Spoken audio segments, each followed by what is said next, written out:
Hi guys. I figured I would give everyone a quick update on the EleCare situation. If you remember from last week's vlog, I mentioned that I thought that there was potentially cross-contamination in my formula. So, for those who aren't aware, I'll kind of rehash the story here. I am 100% tube fed due to my mast cell disease, and I'm on a strictly elemental formula called EleCare Junior. I've tried all the other formulas and have failed them. I've tried Neocate Junior, I've tried Tolerex, I've tried various versions of Peptamen, Vibanex. There's just no good options here. But anyways, I got my last home health care shipment, and I noticed that the cans of formula that I normally use looked different. That kind of put a red flag up to me. And I looked on the back of the label and I noticed that there were 4 discrepancies in ingredients.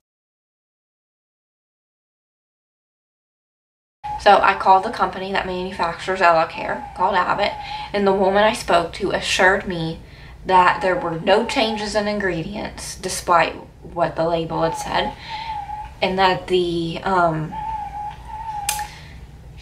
changes were only made to the outside label. They explained that the reason for the rewording on the back of the label was because they were directed to change their ingredient list to make the words easier to read for the general public. Now, knowing what I know now, that excuse doesn't fly with me, because there is an entire ingredient list on the back of the can, and every single word on there is a complex, fancy term for a vitamin or mineral. But why would they only change 4 of them if they really needed to make it easier to read for the general public?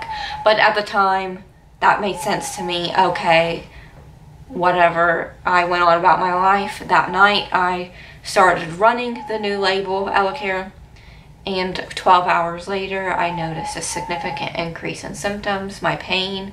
I couldn't even stand up. I was swelling, reactions like crazy. Not fun. And I thought, what changed? Then it dawned on me, the EleCare was the only new thing different. But the woman had told me that it's just the label that changed, not their ingredients. So I accepted it as a fluke, but I ran one of the cans of the old EleCare just in case. It took me 3 days to get back to baseline. Everything was all good and well until I ran out of my old cans and I had to run the new can again. And again, 12 hours later, the same thing happened. So I'm like, oh no, these people are lying. So I called again, and they still assured me that there were no changes, but if there were really no changes, why am I reacting? And then I start talking to some other people, and 2 of my other friends with mast cell activation, who are also on EleCare, started going downhill as soon as they started running their new cans. And then some people that I don't know from an EOE forum starts discussing how the parents of these children are saying that they switched and ran their new label cans, and now their child isn't tolerating the formula. All these other people have called and complained as well, and Abbott will tell them there have been no previous complaints, which we all know is a lie because every single one of us has called and complained, yet we're being told there are no other complaints.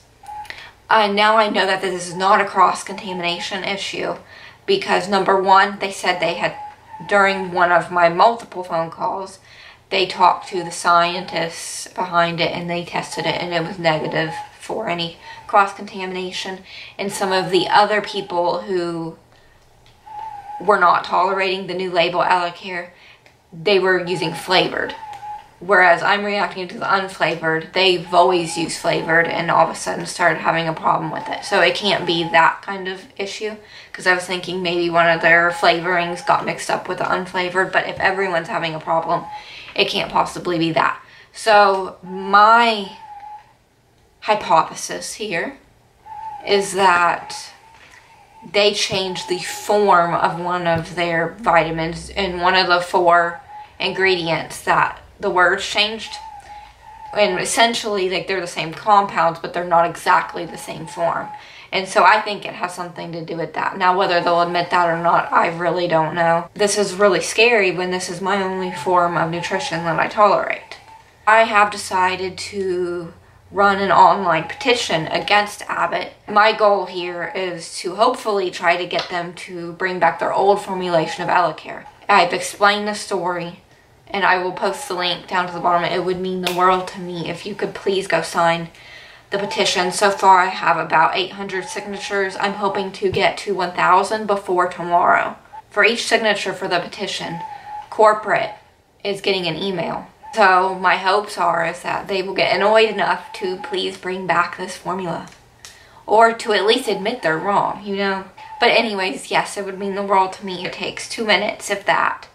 It's one thing for myself to be in this bad situation, but it's not just me. There are many others, and they don't deserve to deal with this either.